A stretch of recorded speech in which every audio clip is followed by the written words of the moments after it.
Con leer un solo libro del doctor podemos presentarlo como un gran promotor de iniciativas humanitarias internacionales. Entre otras, por ejemplo, crear un nuevo sistema migratorio que ya urge, con su respectivo marco legal en todas las naciones. Pero no hace falta leer un libro suyo.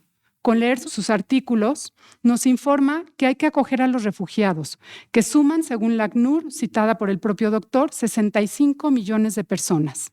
Sí, es un gran promotor de esta causa humanitaria, pero después de leer El silencio de Dios y otras metáforas, parece más adecuado presentarlo como un gran promotor de 3 bienaventuranzas. Dichosos los humildes que salen sin nada de Guatemala, Honduras, Cuba, Haití o Venezuela. Dichosos los que lloran, croatas, afganos, subsaharianos o turcos. Dichosos los que tienen hambre y sed de justicia. Mojados mexicanos, porque para cada uno de ustedes habrá, junto al buen Sánchez Terán, otro ejército de bienaventurados. Dichosos los que trabajan por la paz como las órdenes regulares en casas de migrantes. Dichosos los compasivos como tantas ONGs y fundaciones humanitarias que los acogen o protegen.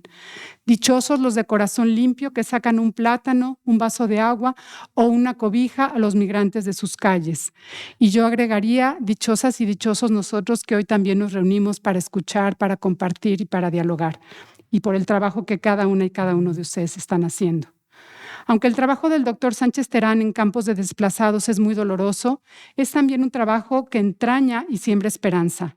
Dice en uno de sus poemas: grito en el desierto, veo a los yunques agitar sus alas sobre mí, ¿sí? Mas prosigo con mi canto. Entonces, pues los invitamos a escuchar su canto, hecho hoy prosa humanitaria para nosotros. Buenos días a todos y a todas, y muchísimas gracias por la presentación, que ya me emocionó cuando la escuché y me sigue emocionando.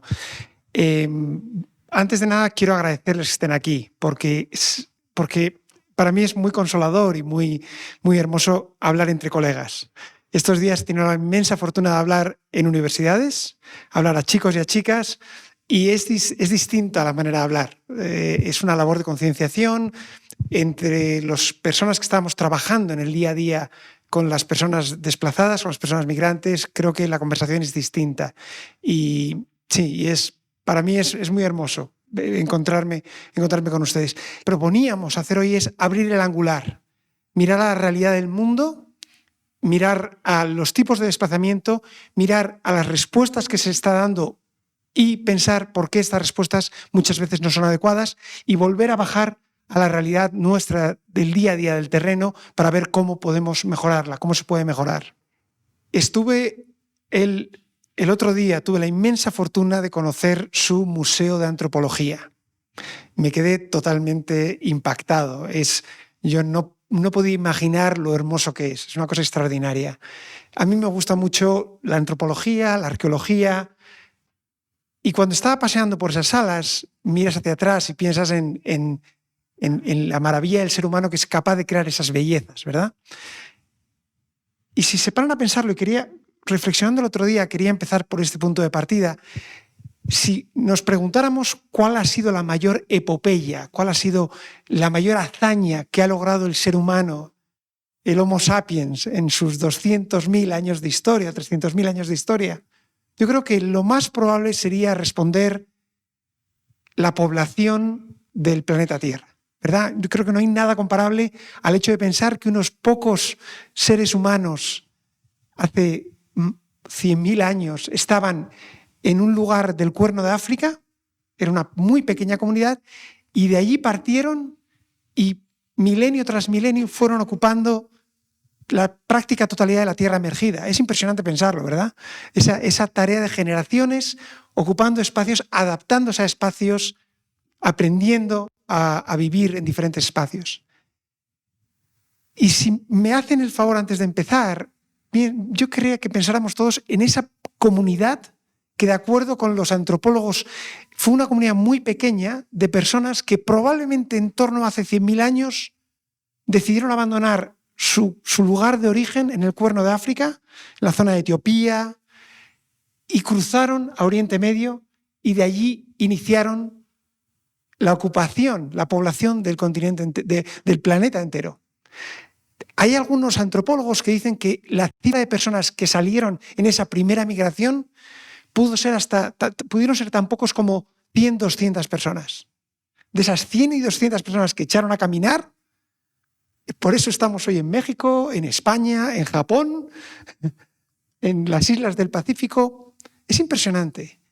Y si nos paramos a pensar en esos, cuesta trabajo, ¿verdad? Pero si pensamos en esos 100, 200 hombres y mujeres hace 100.000 años, vale la pena preguntarse, ¿por qué echaron a caminar? ¿Qué les empujó? ¿Qué les impulsó? Y si nos paramos a pensarlo, pudo haber 3 motivos, no más, 3. Esos 100 o 200 humanos echaron a caminar, puede que porque se vieran amenazados, ¿verdad? Es posible que hubiera otro grupo humano que amenazaba o que atacó el lugar en el que vivían, no lo sabemos, pero es posible, y que ellos se vieran obligados a buscar otra tierra, a cruzar a otro continente. Esa es una posibilidad. Hay otra posibilidad que se nos ocurre a todos, y es que algo pasara con el clima, con la tierra, ¿verdad? Que dejara de llover, que de pronto allá de donde comían, generalmente lo que hacían era cazar, recoger frutas. Eso, algo debió pasar, algo pudo pasar, que la tierra dejara de dar sustento y tuvieran que buscar nuevos horizontes. Y hay una tercera posibilidad, que por algún motivo que no podemos comprender ahora, pensaran que más allá, del otro lado de la tierra, de lo que ellos vivían, iba a haber una tierra mejor, que por algún motivo iban a vivir mejor ellos y sus hijos más allá de esa frontera que no existía, era una frontera de tierra, claro, y de mar. Y si nos paramos a pensarlo, es asombroso, pero 100.000 años después, los seres humanos seguimos echándonos a caminar por uno de esos 3 motivos. Porque huimos de la violencia, porque mucha gente huye de la violencia, porque mucha gente huye de la degradación medioambiental y porque mucha gente confía en que haya un futuro mejor más allá de sus fronteras, para ellos y para sus hijos. El ser humano no ha cambiado esencialmente. Y de estos 3 tipos de movimiento humano, de desplazamiento, es de los que vamos a hablar esta mañana. Voy a empezar hablando de el que ha sido mi trabajo durante los últimos 23 años, que son refugiados y desplazados. Y hay que empezar por esta cifra demoledora. De acuerdo con ACNUR todos los años, el Día del Refugiado, el 20 de junio, publica su informe de tendencias y informa sobre la situación a final del año último, en este caso del año 2022, y la cifra hoy de refugiados y desplazados internos y solicitantes de asilo en el mundo es de 108 millones de personas. Esta cifra se ha multiplicado y el año pasado fue un año terrible debido al desplazamiento masivo de la guerra de Ucrania, ¿verdad? Más de 5 millones de personas se vieron obligadas a dejar sus tierras, sus casas en Ucrania por la guerra. Le preguntaba a los alumnos, estaba hablando en la universidad antes de ayer y ayer, y preguntaba a los alumnos, en el año 2022 hubo una guerra que expulsó a más de 5 millones de desplazados en el mundo. Les preguntaba, ¿sabéis cuál fue? Y todos los alumnos levantaron la mano y todos dijeron, Ucrania. Muy bien. Y luego les dije, este año, el año 2023, hay una guerra que ya ha provocado más de 5 millones de refugiados y desplazados. ¿Sabéis alguno cuál fue? ¿Cuál está siendo hoy? Y hubo un silencio en la sala. Uno tímidamente levantó la mano y dijo, ¿Sudán? Y le dije, sí. En menos de 6 meses, la guerra de Sudán ha provocado más de 5 millones de desplazados y refugiados. Antes de seguir adelante, es significativo que tanta gente sepa lo que está sucediendo en Ucrania y tan poca gente sepa lo que está pasando en Sudán. Esto no es aleatorio, no es arbitrario. Hay motivos, y cuidado, no estoy disminuyendo de ningún modo la tragedia que está viviendo el pueblo ucraniano, que es terrible. Pero es cierto que, como en todo en la vida y todo en el mundo, hay refugiados de distintas categorías. Lo que a mí me preocupa de esta cifra de 108 millones, por cierto, esto se lo decía a los alumnos, pero me parece muy importante que lo tengamos nosotros en cuenta, porque hasta nosotros que trabajamos en el día a día con estas personas, corremos el riesgo de verlas como cifras, sobre todo cuando son muchos, cuando llegan muchos migrantes, muchos refugiados, muchos desplazados, nos acabamos quedando con la cifra, olvidando que son seres humanos como nosotros. O es fácil olvidarlo, sobre todo cuando te dedicas al increíble papeleo que genera una ONG, ¿verdad? O una organización. Es muy fácil olvidarlo. Pero es 1 de cada 74 personas en el mundo. De acuerdo con la Convención del 51, 1 de cada 74 seres humanos en el mundo hoy se ha visto obligado a dejar sus casas por causa de la violencia y de la persecución. 1 de cada 74. Es sobrecogedor. El problema con esta cifra, para mí el problema mayor, es este. Yo empecé a trabajar en asistencia humanitaria en campamentos de refugiados en el año 2000.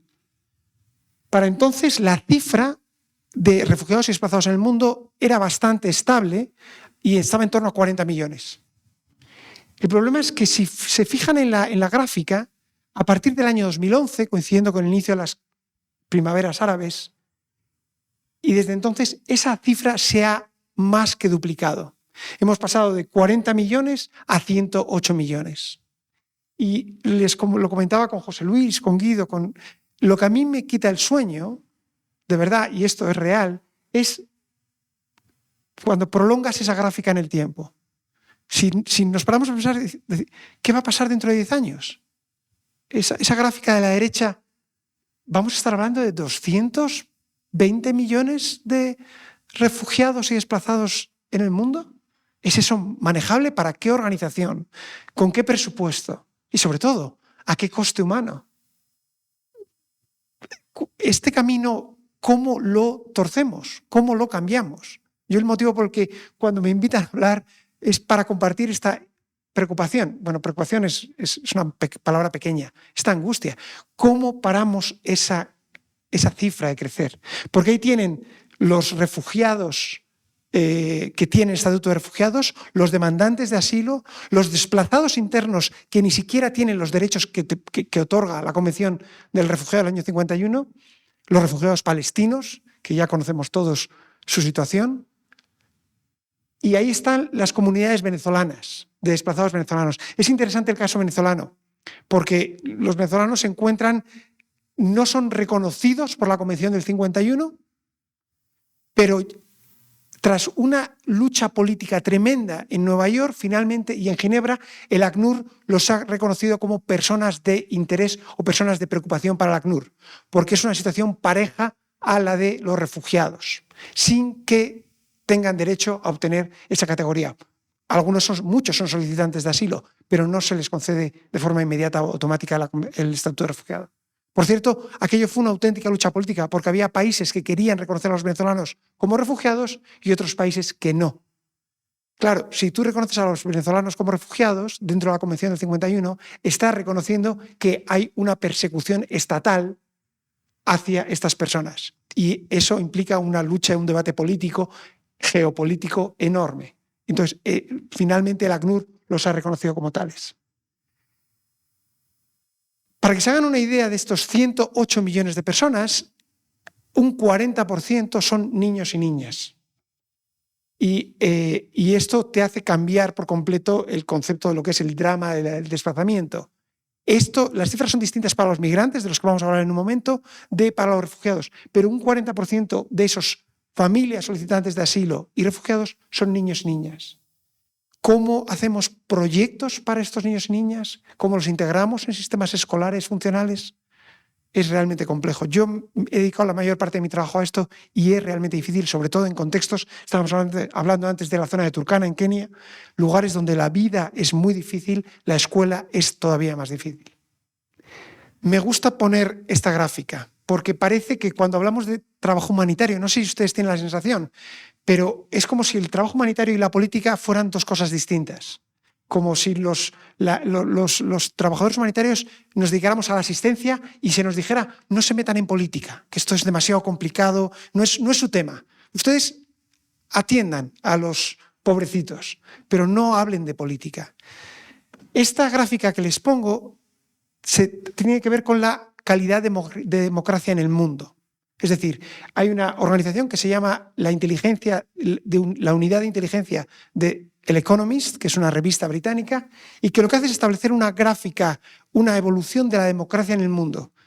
Mide la calidad democrática en los diferentes países del mundo y lo que hace es hacer una media. ¿Qué ha pasado en los últimos 10 años? Han aumentado las autocracias, dictaduras y, sobre todo, regímenes iliberales. Democracias que son solo democracia en nombre.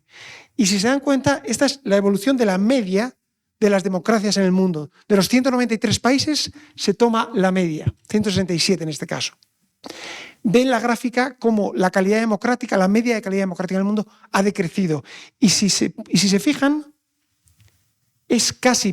hay una correlación exacta entre la curva de crecimiento de desplazados y refugiados y la curva de decrecimiento de calidad democrática. Y a mí, de nuevo, esto me preocupa enormemente. No este desplazamiento humano, esta violencia, esta persecución, no es al azar. Está vinculada a unas sociedades que se están volviendo, unos regímenes políticos que se están volviendo menos democráticos, más iliberales, donde se respetan menos los derechos civiles, sociales y políticos.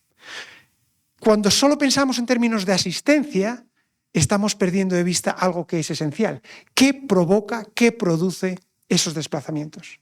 ¿Cómo recuperamos la idea de libertad, de democracia, de solidaridad dentro de las democracias y de respeto a los derechos humanos para impedir que esta hemorragia de personas se siga produciendo? ¿Qué respuesta se ha dado históricamente a la realidad de los refugiados, solicitantes de asilo y desplazados internos en el mundo? Y en el año 2018 se firmó el Pacto Mundial sobre Refugiados. Seguro que muchos de ustedes son conscientes de este documento. El Pacto Mundial de Refugiados se firmó en el año 2018 a raíz de un encuentro en Nueva York en el año 2016, que por supuesto siguió a una cosa, no sé si recuerdan que en el año 2015 hubo una entrada masiva de refugiados y desplazados a Europa. 1 millón de personas entraron en Europa en un año y la frontera de Estados Unidos ese año se incrementó el número de personas sustancialmente. Se organizó una reunión en Nueva York para ver cómo se hacía frente a esta realidad. 2 documentos salieron de ella. Voy a hablar de los 2. El primero fue el Pacto Mundial sobre Refugiados. Es un documento que apadrinó el ACNUR y que estamos hablando entre colegas, con lo cual aquí no hay palabras tibias. A mí me parece un documento muy deficiente. La verdad, ese es mi análisis de este documento. Y el motivo es por algo que hemos hablado José Luis y yo varias veces, es porque las soluciones que se dan a la crisis de refugiados son las mismas que ya existían. Se repiten los mismos modelos de propuesta y de respuesta que han existido durante décadas y que sabemos que fallan. Durante décadas a los refugiados o se les colocaba en campamentos de refugiados o se les permitía malvivir en ciudades con todo tipo de trabas, de obstáculos al ejercicio de sus derechos. Y se les decía a los refugiados, desde los años 50, se les decía que tenían 3 soluciones duraderas. Ustedes habrán oído hablar de esas soluciones. Pues es muy importante comprenderlo porque explica la mentalidad de la comunidad internacional cuando trata con refugiados. ¿Cómo se soluciona la situación de un refugiado? Una persona que ha recibido un estatuto o que está en el proceso de recibirlo a través de la solicitud de asilo. Y la comunidad internacional dice a los refugiados, usted tiene 3 posibilidades. La primera es la repatriación. Es decir, usted viene de Venezuela, cuando se acabe el conflicto social, económico y político en Venezuela, usted va a poder volver a Venezuela. No se preocupe. Aquí, lo que está usted viviendo en México, en Estados Unidos o en Marruecos, España, Jordania, Bangladesh, todos los lugares del mundo donde hay cantidades gigantescas de refugiados, usted no se preocupe porque cuando se acabe su conflicto, esto es temporal, va a volver usted a su casa, no se preocupe. Esta es la solución duradera. Recuerden que, fíjense en el término, porque es término acuñado por el ACNUR, por Naciones Unidas. Solución duradera. Este es el final de sus problemas, es la repatriación. ¿Cuál es el problema con la repatriación? Pues aquí lo tienen. La primera de las soluciones duraderas, la deseada, cada vez es menos solución. Desde la década de los 2000, estas son cifras de población total que regresa a sus países, refugiados que regresan en programas de repatriación después de su conflicto. Si se dan cuenta, en los 2000 la cifra era elevada, en los 90, la cifra era elevada, en los 2000 la cifra todavía es elevada, aunque empieza a decaer, y en la década pasada los proyectos de repatriación empiezan a disminuir hasta casi la inexistencia. Entonces, la pregunta evidente es, ¿una solución duradera es solución cuando una minoría ínfima de los refugiados puede gozar de ella? Esta es la comparativa entre los refugiados que forman parte de programas de repatriación, es la línea azul que ven abajo, y arriba es la evolución del incremento de refugiados en el mundo. Ustedes se dan cuenta de que una solución que aplica a un número tan bajo de los refugiados, más cuando los refugiados, la cifra de refugiados crece y crece, y los programas de repatriación no, podemos llamarlo duradero, pero solución para un porcentaje ínfimo de los refugiados, muy, muy pequeño. Con lo cual, síganme porque recuerden que estamos hablando de las 3 soluciones duraderas que ofrece la comunidad internacional a los refugiados. La repatriación, ya vemos que es una solución de facto prácticamente inexistente. No es nula, pero es diminuta. ¿Cuál es la segunda solución duradera? El reasentamiento en un tercer país. Seguro que algunos de ustedes han trabajado con esta solución. Es decir, a través de un proceso muy complejo, muy costoso para los refugiados. Yo lo he vivido. Es un proceso durísimo para que se te reconozca el derecho al reasentamiento.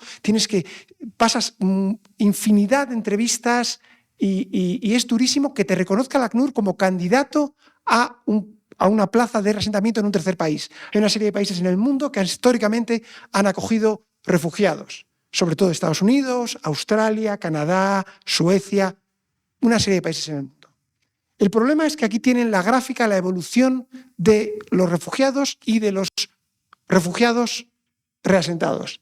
En la gráfica de arriba tienen los refugiados que el ACNUR ha solicitado tras haber pasado un proceso durísimo de aceptación para ser propuestos como candidatos al reasentamiento en un tercer país.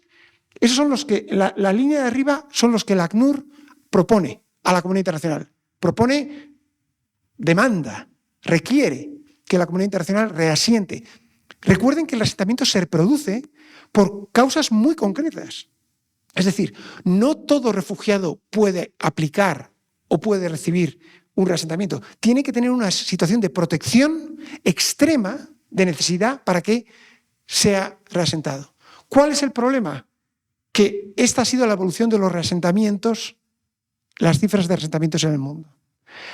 Fíjense cómo a partir del año 2016 la cifra de refugiados reasentados se divide por la mitad prácticamente. Nunca fueron muchísimos, pero desde 2016 en adelante, ¿por qué creen ustedes que a partir de 2016, alguien tiene alguna idea de por qué a partir de 2016 la cifra de reasentamiento colapsa? Nunca fue muchísimo, pero ¿por qué a partir de 2016 la cifra prácticamente llega hasta casi cero o cerca de cero?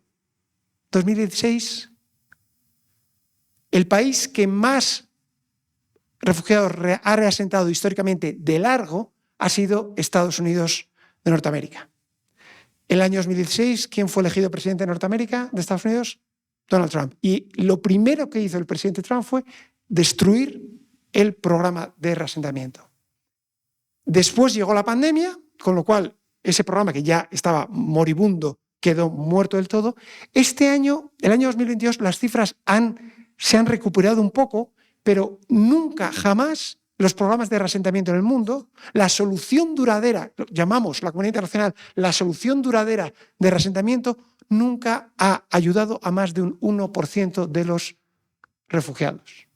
Claro, ¿podemos llamar solución duradera a algo que aplica a un 1% de los refugiados? Es diminuto. Para que se hagan una idea, cuando se discutió el Pacto Global sobre Refugiados, el secretario general de Naciones Unidas hizo un llamamiento para que al menos el 10% de los refugiados del mundo fueran reasentados. Esto fue una demanda oficial durante el proceso de negociación del Pacto Global sobre Refugiados del secretario general de Naciones Unidas. La respuesta de los países del mundo, niet, no. Entonces, esta es la segunda solución duradera. ¿Cuál es la tercera solución duradera? la integración local. Y si nos paramos a pensarlo, bueno, si ustedes no pueden volver a sus casas ¿por qué los programas de repatriación se han acabado? Porque los conflictos no acaban.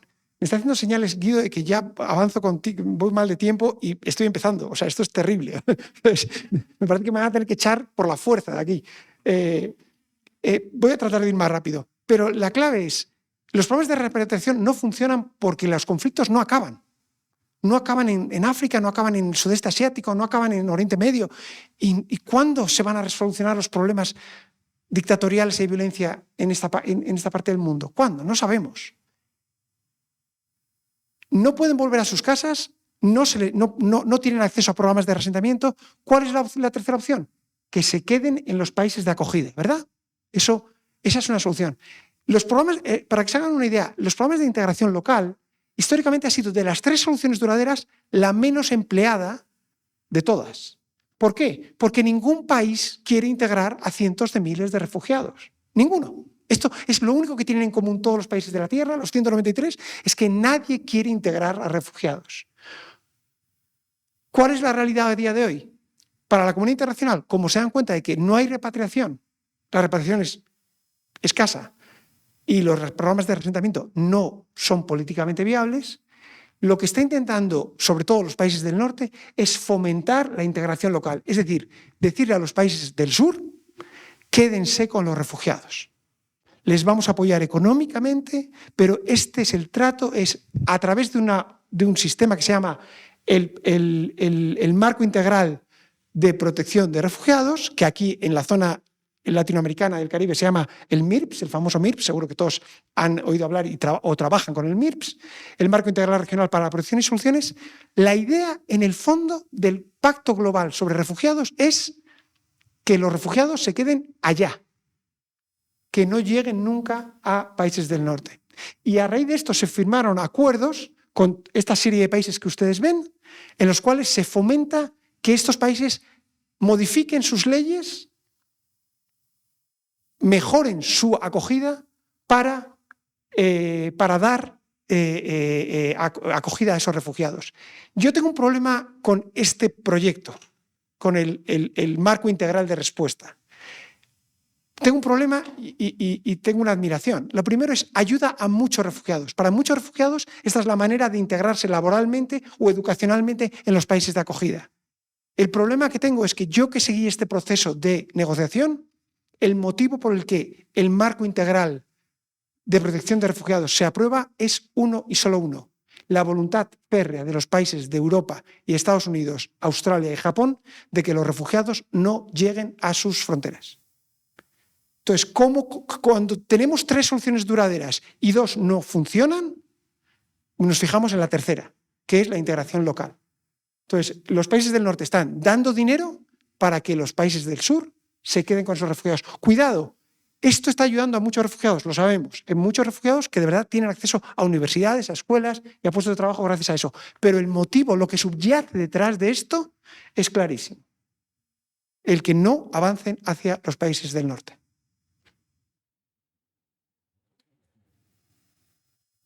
El segundo tipo, recuerdan que hablábamos de estas 3 formas de desplazamiento. La segunda forma de desplazamiento es las migraciones.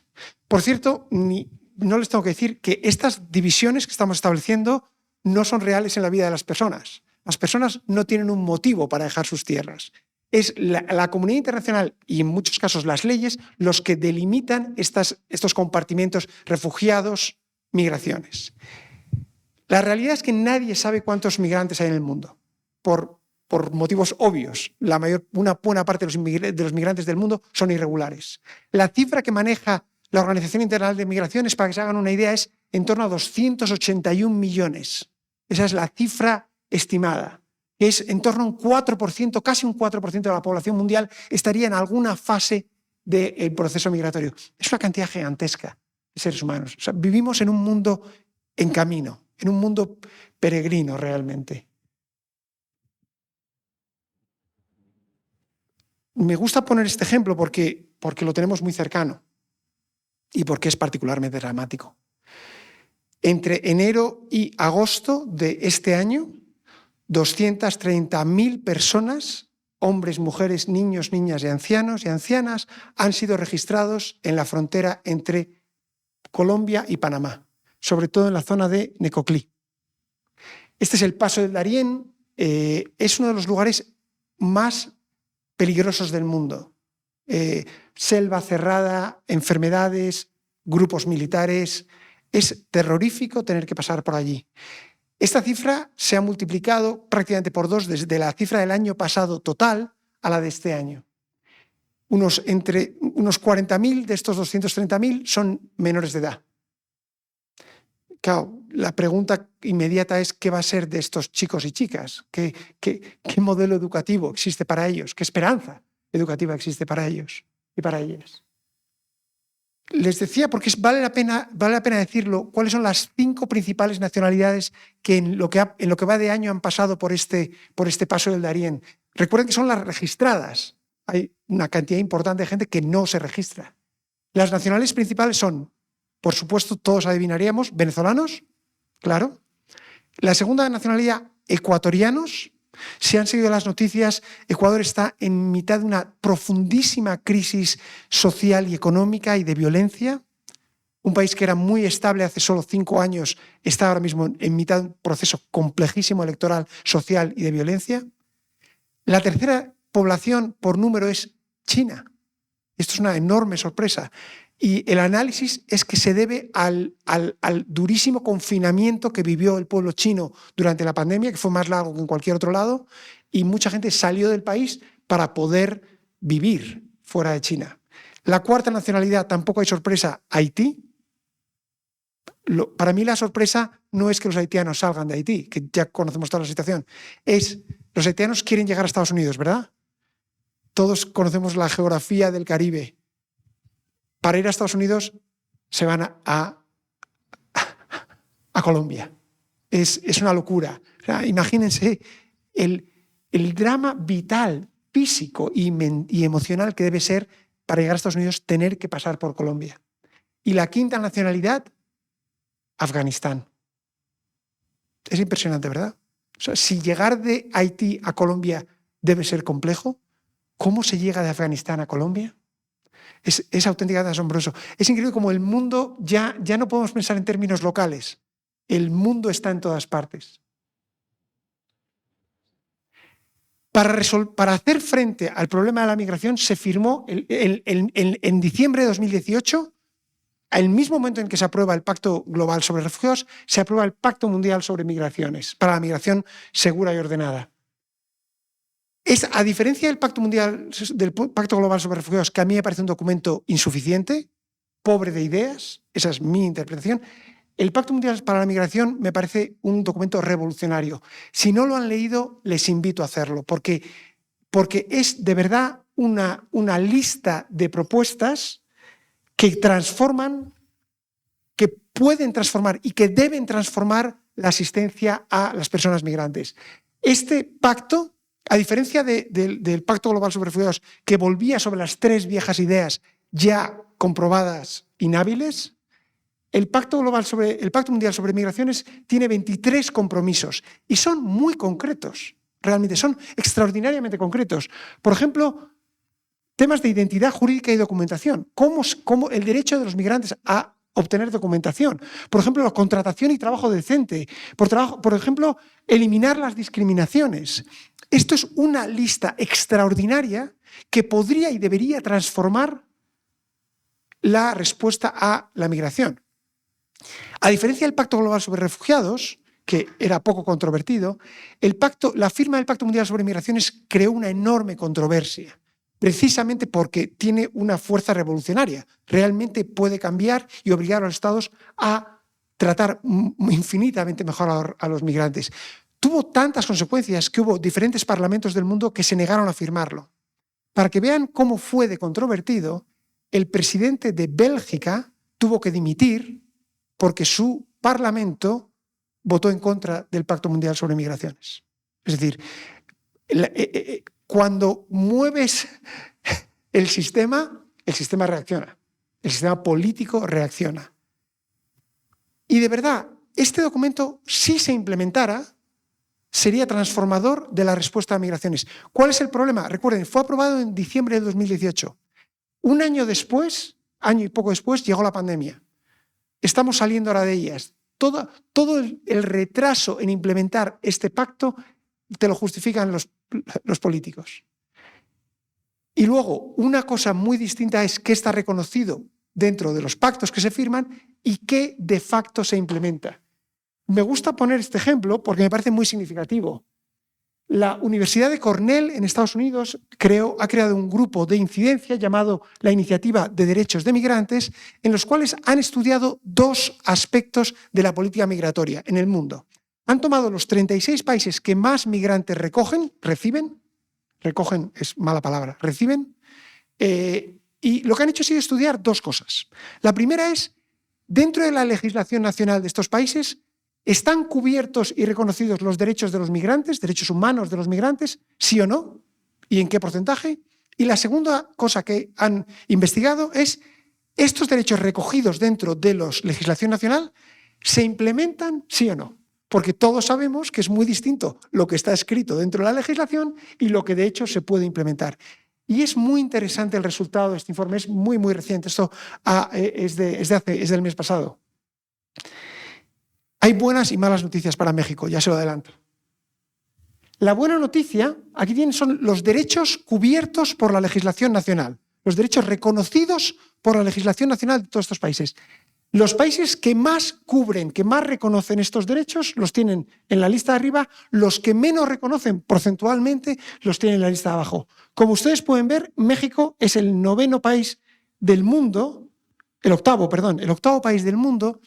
que de los que recogen inmigrantes, de los que reciben grandes cantidades de inmigrantes, que más reconoce en su legislación nacional el derecho de estos migrantes. Lo cual es admirable. Claramente hay una sensibilidad legal para con la realidad de los migrantes, cosa que por otra parte parece lógica en un país como México. O sea, sería lo esperable, es que los derechos de los migrantes, por la historia de México, estuvieran reconocidos en su ordenamiento jurídico. Hay países que son auténticamente inhumanos con la realidad de los inmigrantes desde la pura legislación. Por ejemplo, Australia o Arabia Saudí. Pero luego ¿estos derechos se implementan en la realidad o no se implementan? Y aquí es donde vienen las malas noticias. Esto es, estos derechos implementados según la legislación nacional. Los que son más consistentes con la legislación y los que son menos consistentes con la legislación. El país menos consistente, Marruecos. El segundo país menos consistente, México. Y me parece algo que debería dar lugar a la reflexión. ¿Por qué derechos que se recogen dentro del ordenamiento jurídico no se implementan en la realidad para los migrantes?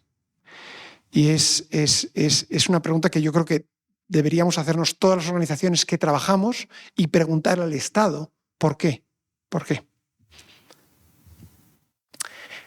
La respuesta a los migrantes, más allá de la realidad del Pacto Mundial sobre Migraciones y su falta de implementación real por el mundo entero, murallas. Cuando le enseñé esta foto a los estudiantes universitarios y les pregunté ¿dónde está tomada esta foto? Todos dijeron Tijuana. Y les dije no, esta foto está tomada en España, en mi país. Este es un sitio que se llama Melilla, es un enclave español en territorio marroquí. La pura verdad es que lo que tenemos por el mundo entero pongo esto del mismo modo que puse antes el tema del declive de las democracias. Porque los migrantes y los refugiados no viven aislados de las realidades políticas y de las realidades sociales y electorales. Esta gráfica que ven tan brutal es el número de fronteras en el mundo en las que se han construido barreras con alambradas. Desde la Segunda Guerra Mundial. Ahora mismo es difícil contar, pero se estima que hay hasta 74 barreras con alambradas en el planeta. Cuando cayó el muro de Berlín, recuerdan, ya algunos tenemos edad para recordar, no, aquí hay mucho joven, pero los que ya tenemos más recorrido, recordemos cuando cayó el muro de Berlín. Y recordamos además, yo creo que todos, en el mundo entero hubo una sensación de esperanza. Caía el muro. Lo que no podíamos imaginar entonces es que lo que iba a hacer se iban a levantar muchísimos muros más. Cuando cayó el muro de Berlín había en el mundo 10, 12 fronteras con murallas, ahora tenemos 74 y se están construyendo nuevas. Me parece que estos deben ser elementos de reflexión para los que trabajamos en desplazamiento y movilidad humana. ¿Qué está pasando? Y el tercer tipo de desplazamiento del que hablamos al principio, las personas que huyen de desastres naturales vinculados en muchos casos al cambio climático. Esta es una gráfica que muestra la evolución del incremento de las temperaturas en el planeta desde el inicio de la revolución industrial, y es esta espiral que ven cómo crece y se empieza según pasan los años en el siglo XXI, nos acercamos peligrosamente a esos 2 grados que los científicos nos advierten el peligro que tiene. Las cifras de personas desplazadas por el cambio climático y desastre natural son gigantescas. Esta es una gráfica que explica, esto es una organización que tiene su sede en Ginebra, en Suiza, el Centro de Monitoreo de Desplazamiento Interno, y lo que hace es medir las personas que se ven obligadas a dejar sus casas en forma de desplazamiento interno en el mundo en función de 2 cosas. A la derecha tienen la cifra del desplazamiento interno por conflicto y violencia, el año de 2022, y ven la cifra 28,3 millones de personas. Fue un año terrible, entre otras cosas por la guerra de Ucrania. A la izquierda tienen las personas que se ven obligadas a convertirse en desplazados internos el año pasado por desastres naturales, muchos de ellos vinculados al cambio climático, 32,6 millones. Esto quiere decir que hay más personas en el mundo hoy que se ven obligadas a dejar sus tierras y sus casas por causas medioambientales que por la violencia. Y claro, la pregunta es, ¿cuál es la respuesta para esta gente? Y voy a dejar que la respuesta no la dé yo, sino que la dé el Papa Francisco. El Papa Francisco en el año 2015 elaboró un documento llamado Laudato Si. A lo mejor algunos de ustedes han oído hablar de él. Es un documento realmente asombroso sobre el cuidado de la tierra y de la ecología, pero va más allá del cuidado de la tierra y de la ecología. Y dice el Papa, es trágico el aumento de los migrantes huyendo de la miseria empeorada por la degradación ambiental, que no son reconocidos como refugiados en las convenciones internacionales y llevan el peso de sus vidas abandonadas sin protección normativa alguna. Y este es el principal problema que existe con los refugiados medioambientales. Los refugiados medioambientales no son refugiados. No hay una convención internacional que les proteja o que les dé derechos cuando atraviesan una frontera. Y la pregunta, claro, cuando yo hablo con gente en la universidad, les pregunto a los chicos y a las chicas, ¿ustedes creen que el número de desplazados medioambientales va a crecer en el futuro o va a disminuir? Y todos sabemos lo que va a pasar, va a crecer. Entonces, ¿cómo es posible que no exista ninguna protección internacional para los refugiados medioambientales? Que esos refugiados medioambientales no son refugiados porque refugiado es un término jurídico y no hay protección legal para ellos. Lo cual a mí me parece terriblemente inquietante. La semana pasada, UNICEF publicó este informe, El rostro cambiante de la niñez migrante en América Latina y el Caribe. Y estamos acabando.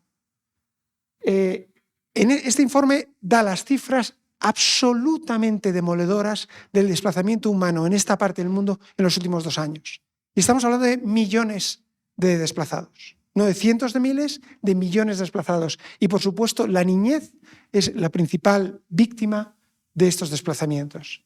Apuntan en un informe interesante, UNICEF habla de 4 motivos, 4 causas raíz de este desplazamiento, que no nos van a sorprender a ninguno.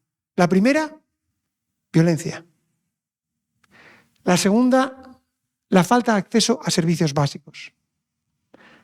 La tercera, la desigualdad estructural y económica.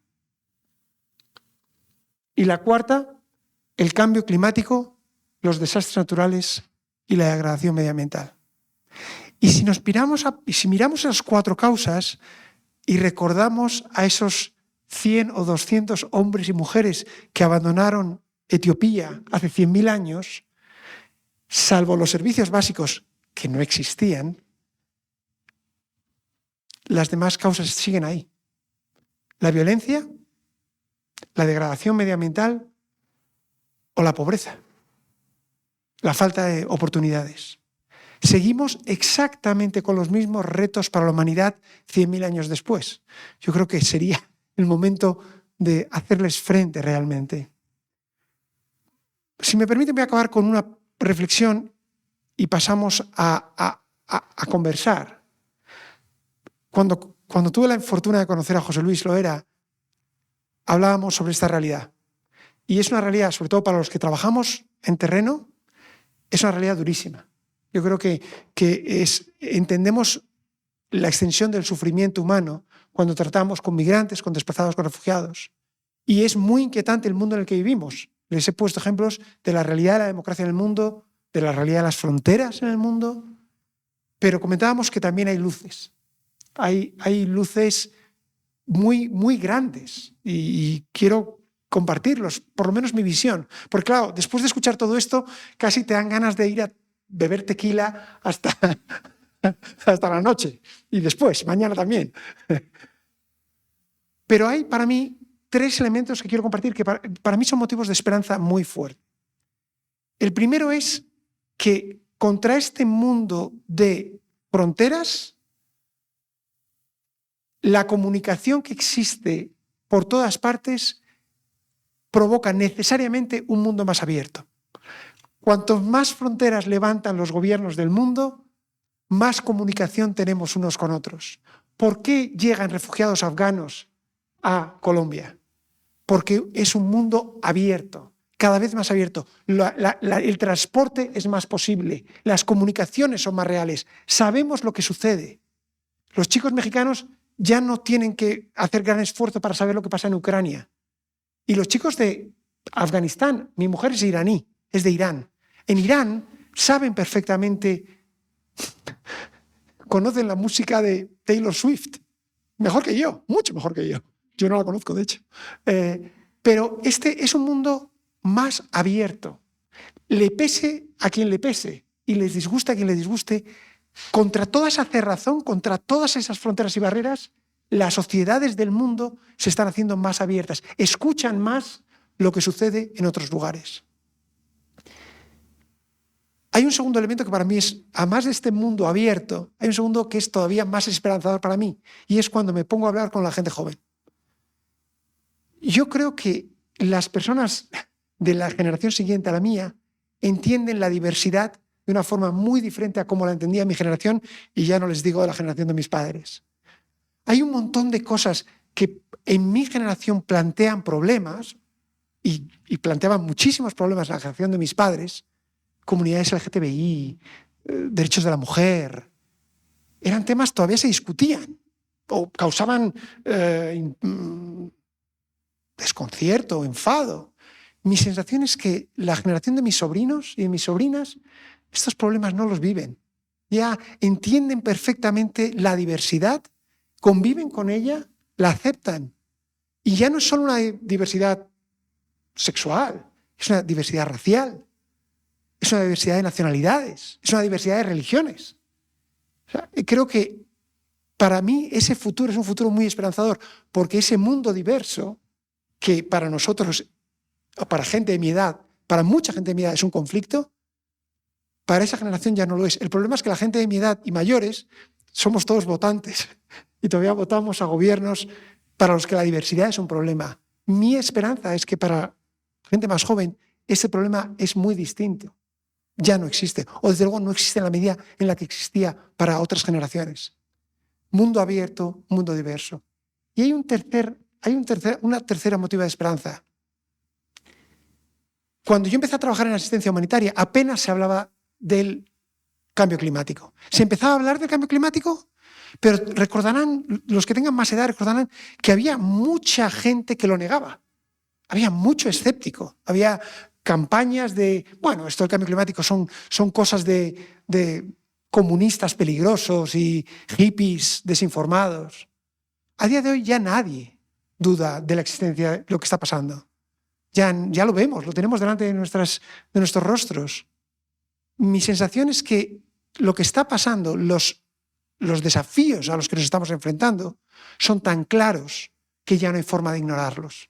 Y eso me induce a pensar que vivimos en un mundo más despierto del que vivíamos antes. Y esas son mis grandes esperanzas. José Luis, hablábamos de luces. Creo de verdad que vamos hacia un mundo, vivimos en un mundo más abierto, vivimos en un mundo más diverso y vivimos en un mundo más despierto. ¿Cómo traducimos esto a que la gente viva vidas más dignas y en más libertad?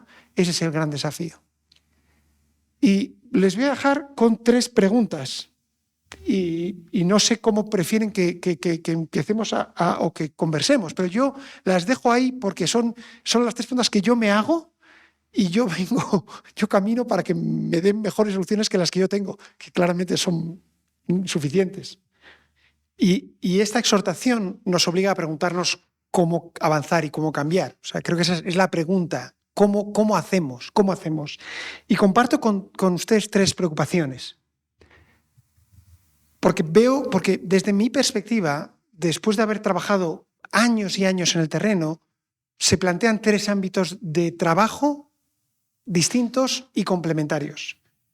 El primero es cómo mejoramos y humanizamos la respuesta directa con las personas con las que trabajamos. Y creo que tenemos que empezar a ser más creativos. En el año 2016, yo no sé si han oído hablar de ustedes de este encuentro, pero en el año 2016, en la ciudad de Estambul, se produjo la Cumbre Humanitaria Mundial. Por primera y única vez, hasta ahora en la historia, se citó a organizaciones humanitarias del mundo entero a juntarse en Estambul para discutir cómo mejorar la asistencia humanitaria. Salieron cosas muy interesantes de allí, pero 2 cosas fundamentales. Una, que me parece importante mencionarla en México, y es todo lo que se llama la agenda de localización. Hablábamos de una organización mexicana que se traslada a otros lugares. Escolas es una organización argentina que ha llegado a Europa. La agenda de localización es que tenemos que acabar con el ciclo de organizaciones del norte, de Europa, de Estados Unidos, viniendo, y no solo organizaciones, sino europeos, estadounidenses, viniendo a decirle a la gente en África y en muchos lugares del mundo cómo hay que responder o llevando ellos a cabo la respuesta. Y esta agenda de localización es una de las grandes batallas del sistema humanitario, porque los europeos y los estadounidenses no queremos soltar el poder. Y desde luego no queremos soltar el dinero. Eso queremos conservarlo. Entonces, esta es a nivel global, una de las grandes batallas que se están produciendo hoy es todo lo que tiene que ver con la agenda de localización. Pero la otra segunda idea que sí ha empezado a penetrar, por ejemplo, es todo el tema de las transferencias de efectivo. El empezar a tratar de dejar de asistir por medio de material o de alojamiento y colaborar con las personas, ayudar a las personas por medio de una forma mucho más eficaz y digna, que es dándoles dinero efectivo para que puedan determinar sus prioridades. Y esto, la verdad es que nos daría para una sesión larguísima. Yo, para que se hagan una idea, yo formo equipos en programas de transferencia de efectivo porque son complejos, pero son muy importantes. Lo que me parece importante es que son formas novedosas, relativamente novedosas, y creativas de cambiar los modelos de respuesta. Pero ¿cómo hacemos para en contextos de violencia tan fuertes como los que se viven en muchos lugares del mundo, en el que los trabajadores humanitarios nos vemos como objetivos de esa violencia o como posibles daños colaterales de esa violencia? ¿Cómo hacemos para humanizar el acompañamiento de refugiados y migrantes? Es una tarea titánica.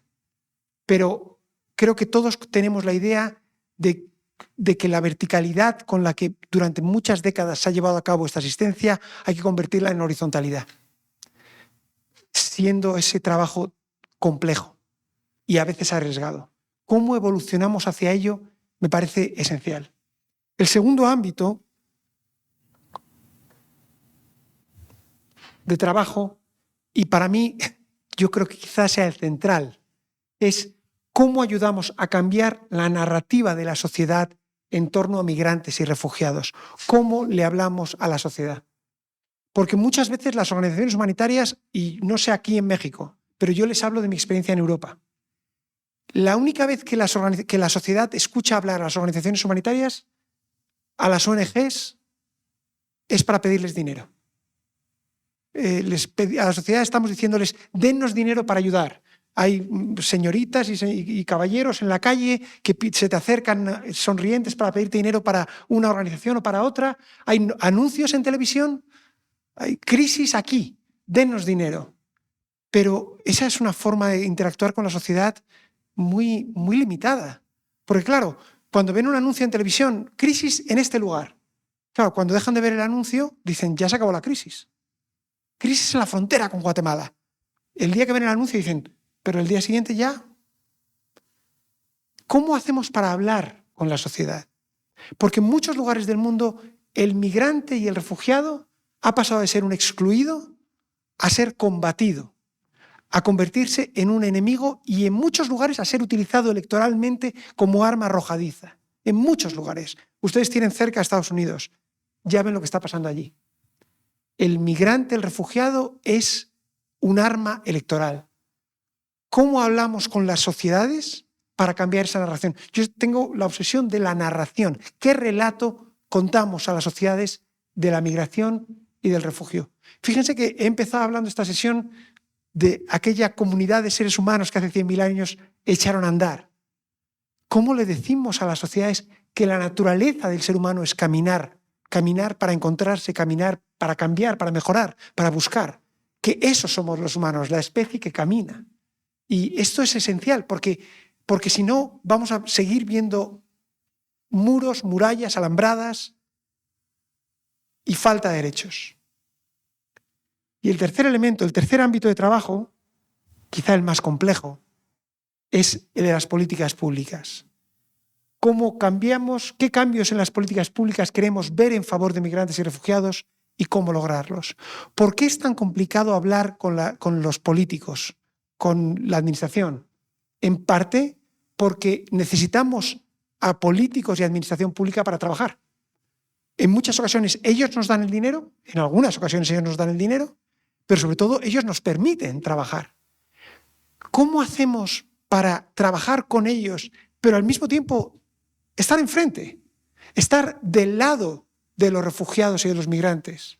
Porque lo que ha pasado en muchos casos en el mundo es que los sistemas públicos, los gobiernos, donantes, nos han absorbido y nos hemos acabado convirtiendo en peones al servicio de gobiernos que, no nos equivoquemos, todos tienen intereses geopolíticos, electorales, y en ese momento perdemos parte de nuestra alma, que es estar junto a las personas para las que queremos trabajar. Les ponía antes, por ejemplo, el Pacto Global sobre Migraciones, esos 23 políticas, 23 actuaciones. El gobierno de México ha firmado ese pacto. ¿Lo está cumpliendo? ¿Quién está siguiendo, investigando, vigilando y retando al gobierno por qué no está cumpliendo esos acuerdos? ¿Qué ha firmado?